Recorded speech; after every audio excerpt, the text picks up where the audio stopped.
È già scesa in acqua la prima batteria, quindi possiamo presentare la seconda.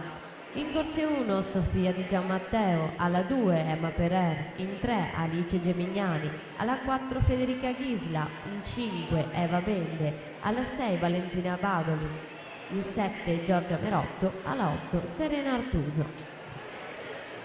Finalisti quindi ragazzi: Alessandro Gambatesa, Valerio Salzano, Riccardo Cendron, Isaia Rongadi, Davide Agnolin, Lapo Tinti, Raffaele Ferracin e Nicolò Rosso, che ottiene l'ultimo tempo 2:14:35.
Maria Andriola, 2:37:32, si aggiudica questa prima batteria, partenza, batteria numero 2.